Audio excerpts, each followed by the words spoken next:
দাখালতুল জান্নাহ। হে আল্লাহর রাসূল, আমাকে একটা আমলের কথা বলেন, যে আমল করলে আমি জান্নাতে প্রবেশ করতে পারবো। আল্লাহর নবী চারটা কথা বললেন। এক নাম্বার তা'বুদুল্লাহ, আল্লাহর ইবাদত করবে, ওয়ালা তুশরিকু বিহি শাইআ, আল্লাহর সাথে কারো শরীক করবা না, ইবাদতের ক্ষেত্রে আল্লাহর সাথে কাউকে শরীক করবা না। দুই নাম্বার ওয়া তুকিমুস সালাহ, সালাত কায়েম করবা। তিন নাম্বার ওয়া তুআদ্দিজ যাকাত, যাকাত প্রদান করবা। চার নাম্বার ওয়া তাসুমু রমাদান, রমজান মাসের সিয়াম পালন করবা। চারটা আমলের কথা আল্লাহর নবী বললেন। ওই লোকটা চারটা আমলের কথা শুনে বেরিয়ে যাচ্ছেন, বাড়ির দিকে চলে যাচ্ছেন, এবং তিনি বলতেছেন লা আযীদু আলা হাযা ওয়ালা আনকুস, আমি এর বেশি করব না, কমও করব না, ফরজটুকু পালন করব, কোনোদিন নফল সালাত আদায় করব না। তার কথাই বোঝা যাচ্ছে এটা তিনি বলতেছেন আমি শুধু ফরজই আদায় করব। লোকটা এটা বলতে, এরকম কথা বলতে বলতে চলে যাচ্ছেন। আল্লাহর নবী তখন সাহাবীদেরকে বললেন, মান সাররাহু আইয়ানদুরা ইলা রাজুলিন মিন আহলিল জান্নাহ ফালয়ানদুর ইলা হাযা, তোমাদের কেউ যদি কোনো জান্নাতি লোককে দেখতে চায় তাহলে যেন এই লোকটার দিকে তাকায়।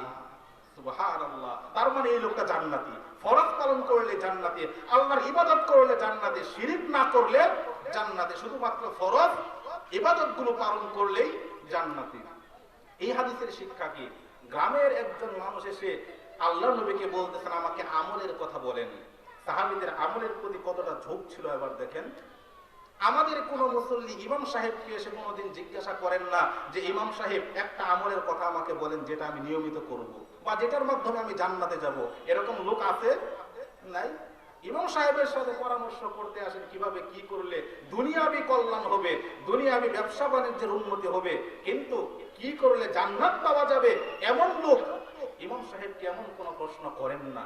অথচ গ্রামের একজন মানুষ এসে আল্লাহর নবীকে প্রশ্ন করতেছেন, বলতেছেন আমাকে আমলের কথা বলেন। একজন বিখ্যাত সাহাবী, সহিহ মুসলিমের বর্ণনা, আল্লাহর নবীর সাহাবী রবিআ বিন কাব আল-ইসলামী রাদিয়াল্লাহু আনহু, তিনি বলছেন কুনতু আবিতু মা রাসূলিল্লাহি সাল্লাল্লাহু আলাইহি ওয়াসাল্লাম, আমি আল্লাহর নবীর সাথে রাত্রি যাপন করতাম, এবং ফাতাইতু বিওয়াদুইহি ওয়া হাজাতিহি, আমি তার ওযুর পানি এবং প্রয়োজনীয় জিনিস নিয়ে এসে দিতাম। হঠাৎ একদিন রাতের বেলায় আমি তার খেদমত করলাম, তিনি আমাকে বললেন সাল, হে রবিয়া তুমি আমার কাছে কিছু চাও। রবিয়া বললেন ইন্নী আসআলুকা মুরাফাকাতাকা ফিল জান্নাহ, হে আল্লাহর রাসূল আমি জান্নাতে আপনার সাথে একসাথে থাকতে চাই। আল্লাহর নবী বললেন আওয়া গায়রা যালিক, জান্নাতের বিষয় বাদ দিয়ে, আখিরাতের বিষয় বাদ দিয়ে দুনিয়ার যদি কোনো কিছু চাওয়ার থাকে তাহলে চাও। তখন ওই সাহাবী বললেন হুয়া দাক, আমি সেটাই চাই, আপনার সাথে জান্নাতে থাকতে চাই। এবার আল্লাহর নবী বললেন ফাইন্নি আলা নাফসিকা বিকাসরাতিস সুজুদ, হে রবিয়া তুমি যদি আমার সাথে জান্নাতে থাকতে চাও তাহলে বেশি বেশি করে সাজদা দাও, বেশি বেশি করে সাজদা দাও, নামাজ আদায় করো, নফল নামাজ আদায় করো বেশি বেশি, তাহলে আমি মুহাম্মদের সাথে তুমি জান্নাতে থাকতে পারবা। এই হাদিসের শিক্ষা কি? হাদিসের শিক্ষা হলো আল্লাহর নবীর সাহাবী হওয়ার পরেও নবীর সাথে থাকার সৌভাগ্য কখন হবে? যখন আমল করবে তখন, আমল ছাড়া হবে না। আল্লাহর নবী ওই রবিয়াকে বলতে পারতেন হে রবিয়া তুমি তো আমার সাহাবী, আমার সাথে তুমি জান্নাতে থাকবে। আল্লাহর নবী এটা বলেন নাই। আল্লাহর নবী বললেন তুমি আমল করো, তুমি সালাত করো, তাহলে হয়তো কিয়ামতের দিন আমি আল্লাহকে বলবো হে আল্লাহ এই যে আমার সাহাবী রবিয়া সালাত করেছে, আমল করেছে, এর বিনিময়ে তাকে আমার সাথে থাকার সুযোগ দাও। কিন্তু বর্তমান পীর সাহেবেরা কি করেন? আমার হাতে বায়াত নিয়েছো, বাস আমার সাথে জান্নাতে থাকবা। একবার বায়াত নিলে জান্নাত কনফার্ম হয়ে যায়। অথচ আল্লাহর নবী সাহাবী হওয়ার পরেও আল্লাহর নবী তাকে বলেন নাই যে তুমি তো আমার সাহাবী, আমার সাথে জান্নাতে থাকবা। আল্লাহর নবী এটা বলেন নাই, বরং তিনি বললেন তুমি আমল করো। এজন্য আমলই সব, কে নবীর সাহাবী সেটা মূল না, মূল হলো ওই সাহাবীটা আমল করেছে কিনা। আল্লাহর নবী সেই নির্দেশ দিতেন সাহাবীদেরকে। সম্মানিত উপস্থিতি, আল্লাহর নবী সর্বদাই জিকির করতেন, আল্লাহর ইবাদত করতেন। আয়েশা রাদিয়াল্লাহু তাআলা আনহা বলছেন ইয়াযকুরুল্লাহ আলা কুল্লি আহইয়ানিহি, আল্লাহর নবী সব সময় আল্লাহর জিকির করতেন, আল্লাহর ইবাদত করতেন। জিকির বলতে জিহিবার জিকির, ইবাদত, সালাত এগুলি সবই জিকিরের অন্তর্ভুক্ত। সব সময় জিকির করতেন। লা ইয়াজালু লিসানুকা রাতবান মিন যিকরিল্লাহ, আল্লাহর নবী বলছেন তোমার জিহ্বাটা যেন সব সময় জিকিরে সিক্ত থাকে। আমাদের জিহ্বার সাথে যেমন সব সময় পানি লেগে থাকে, এটা যেমন ঠিক আছে, আল্লাহর নবী এই হাদিসে বললেন তোমার জিহ্বাটা যেন জিকিরেও যেন ভিজা থাকে। জিকির, আপনার জিহ্বাটা পানি শূন্য হয় না কখনো। আল্লাহর নবী বললেন তোমার জিহ্বাটা যেন ঠিক সেই আপনার পানি শূন্য যেমন হয় না, জিকির শূন্যও যেন না হয়। যে আপনার জিহ্বা কখনো পানি শূন্য হয় না, আল্লাহর নবী বললেন ঠিক ওই রকম তোমার জিহ্বা যেন জিকির শূন্য না হয়, সব সময় জিকিরে লেগে থাকবে। রাস্তা দিয়ে চলতেছেন, জিকির করেন সুবহানাল্লাহ আলহামদুলিল্লাহ, যতবার বলবেন আল্লাহর নবী বলছেন সুবহানাল্লাহ আলহামদুলিল্লাহ তামলাউ তামলান মা বাইনাস সামাই ওয়াল আরদ। সুবহানাল্লাহ আলহামদুলিল্লাহ একবার বললে আকাশ এবং জমিনের মধ্যবর্তী জায়গাটা সওয়াবে পরিপূর্ণ হয়ে যায়, সওয়াবে ভর্তি হয়ে যায়। কি আফসোস লাগবে সেই দিন যেদিন একটা সওয়াবের কারণে আপনি জাহান্নামের দিকে রওনা দিবেন। মিজানের পাল্লা দাঁড় করানো হয়েছে, একদিকে সওয়াব আর একদিকে পাপ। এখন পাপটা ভারী হয়ে গেছে, কেন? কারণ সওয়াব একটা কম, আপনার সওয়াব একটা কম। অথচ আল্লাহর নবী বলছেন একবার সুবহানাল্লাহ বললে আকাশ জমিন এর মধ্যের জায়গাটুকু পরিপূর্ণ হয়ে যায়। এত সওয়াবের আপনার সুযোগ থাকতে কিয়ামতের দিন একটা সওয়াব আপনার কম থাকবে। এবার বুঝেন তাহলে কতটা হতভাগা আমি আর আপনি। সম্মানিত উপস্থিতি, এজন্য আপনি চাকরি করতেছেন, ডিউটি করতেছেন, সমস্যা কি? হাত দিয়ে কাজ করবেন আর জিহ্বা দিয়ে আল্লাহর জিকির করবেন। আপনারা এখানে আছেন, সৌদি আরবের বিখ্যাত একজন আলেম, গ্র্যান্ড মুফতি ছিলেন, বিংশ শতাব্দীর বিখ্যাত আলেম ইবনে বাজ রাহিমাহুল্লাহ। তাকে প্রশ্ন করা হতো, মানুষ প্রশ্ন করত, ওই সময়টা তো তিনি আল্লাহর জিকির করতেন, সুবহানাল্লাহ আলহামদুলিল্লাহ পড়তেন। অর্থাৎ এতটুকু সময় প্রশ্ন করতেছি, আমি জবাব দিব, এটাও ইবাদতের অন্তর্ভুক্ত, কিন্তু এই ইবাদতের মধ্যে তিনি আবার আরেকটা ইবাদত করতেন, আল্লাহর জিকির করতেন তখনও।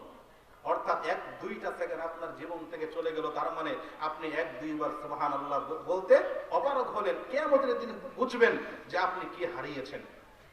সম্মানিত উপস্থিতি, যারা মা এবং বোনেরা আছেন, যখন রান্না করবেন হাত দিয়ে আর জিহ্বা দিয়ে আল্লাহর জিকির করবেন, তাহলে আপনার ওই সময়টা ইবাদতে কেটে গেল। এভাবে আপনি চিন্তা করবেন। আল্লাহর নবী এভাবেই আল্লাহর জিকির করতেন সব সময়। তারপর সাহাবায়ে কেরাম আমলের প্রতিযোগিতা করতেন। যারা কিনা মক্কা থেকে এসেছিল মদিনাতে হিজরত করে, তারা অধিকাংশই ছিল গরিব সাহাবী, দরিদ্র সাহাবী। একদিন তারা আল্লাহর নবীর কাছে এসে বললেন, ইয়া রাসূলুল্লাহ, হে আল্লাহর রাসূল, যারা কিনা আনসারী ধনী সাহাবী তারা তো সব নিয়ে গেল, সমস্ত সব তারা নিয়ে গেল, তারা সাদাকা করে, তারা গোলাম আযাদ করে, তারা হজ করে, কিন্তু আমরা দরিদ্র সাহাবী আমরা তো কিছু করতে পারি না, দান খয়রাত করতে পারি না। আল্লাহর নবী তখন বললেন, তোমাদেরকে শিখিয়ে দেই, প্রত্যেক নামাজের পরে 33 বার সুবহানাল্লাহ আলহামদুলিল্লাহ আল্লাহু আকবার পড়বা। তাহলে যারা ধনী সাহাবী দান খয়রাত করে যারা সামনে চলে গিয়েছে সওয়াবের দিক থেকে, তোমরা তাদেরকে ধরতে পারবা এই জিকিরগুলো করলে। এখন ওই গরিব সাহাবীরা নামাজের পরে এই জিকিরগুলো করতে শুরু করেছেন। তখন যারা ধনী সাহাবী ছিল তারা শুনে ফেলেছেন যে যারা গরিব সাহাবী তারা তো নামাজের পরে সুবহানাল্লাহ আলহামদুলিল্লাহ আল্লাহু আকবার পড়ে। এটা শুনে যারা ধনী সাহাবী ছিলেন তারাও এই জিকির করতে শুরু করেছেন। এখন দরিদ্র সাহাবীরা তারা আবার আল্লাহর নবীর কাছে গেলেন, গিয়ে বললেন, হে আল্লাহর রাসূল, আপনি তো আমাদেরকে শিখিয়েছেন যেন আমরা এই আমলগুলো করে তাদেরকে ধরতে পারি, কিন্তু তারাও তো এখন এই আমলগুলো করে, এখন আমরা কি করব?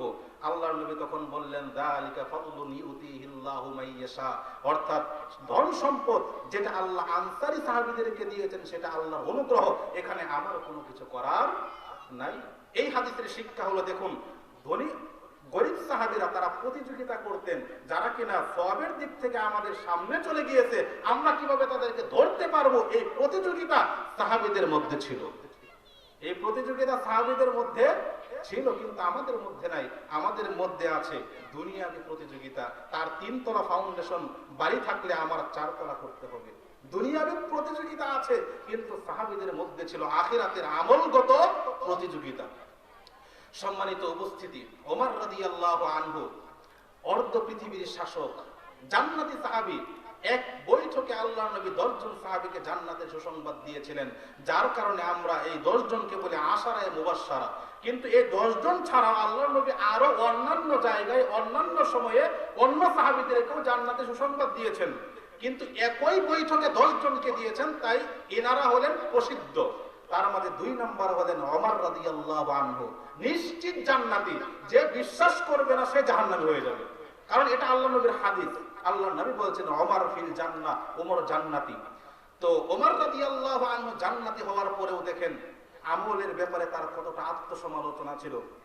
যখন তিনি খলিফা হলেন, প্রত্যেক দিন সন্ধ্যার সময় তিনি হাতের মধ্যে একটা ছোড়া নিতেন, ছড়ি, খেজুরের ছড়ি, সেটা নিয়ে তিনি তার পায়ের মধ্যে আঘাত করতেন আর বলতেন, মাদা আমিলতাল ইয়াউমা ইয়া ওমর, হে ওমর তুমি বলো আজকের দিনে তুমি কি কি আমল করেছো একটু বলো।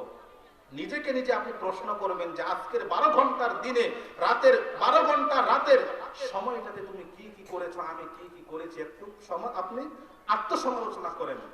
কিন্তু আমরা তো আত্মসমালোচনা করি না, আমরা করি কি পর সমালোচনা। অমুক কি করলো আর তমুক কি করলো, আমরা পর সমালোচনা করি, কিন্তু আমি নিজে কি করলাম সেইটা আমরা কোনোদিন চিন্তা করি না। কিন্তু ওমর করতেন, যদি ভুল করতেন তাহলে ওমর সেটা শুধরিয়ে নিতেন, আর ভালো করলে আল্লাহর প্রশংসা করতেন। রবিআ বিন খাইসাম একজন বিখ্যাত তাবিঈ, আব্দুল্লাহ ইবনে মাসউদ রাদিয়াল্লাহু তাআলা আনহু সাহাবী, তার ছাত্র ছিলেন এই রবিআ বিন খাইসাম। তিনি তার ঘরের মধ্যে একটা গর্ত করে রেখেছিলেন, একটা কবর। যখন তিনি তার অন্তর যখন শক্ত হয়ে যেত, আমল করার প্রতি যখন অনাগ্রহ তৈরি হতো, তখন তিনি সেই গর্তের মধ্যে গিয়ে শুয়ে পড়তেন। শোয়ার পরে তিনি সূরা ফাতিরের একটা আয়াত তিলাওয়াত করতেন, যেখানে বলা হয়েছে, রব্বানা আখরিজনা না'মাল সালিহান গায়রাল্লাযী কুননা না'মাল। জাহান্নামীরা জাহান্নামে যাওয়ার পরে বলবে, হে আমাদের রব, দুনিয়াতে আমাদেরকে আরেকবার ফেরত পাঠাও, যাতে করে আমরা সৎ আমলগুলো করতে পারি। এই আয়াতটা রবিআ ইবনে খাইসাম কবরের মধ্যে শুয়ে শুয়ে তিনি পড়তেন। পড়ার পরে তিনি চিন্তা করতেন যে আমি এখন জাহান্নামে আছি, আর আল্লাহ আমাকে জাহান্নাম থেকে বের করে দুনিয়াতে পাঠিয়েছেন। এটা চিন্তা করে তখন তিনি আবার আগের মতো আমল করা শুরু করতেন। তাহলে চিন্তা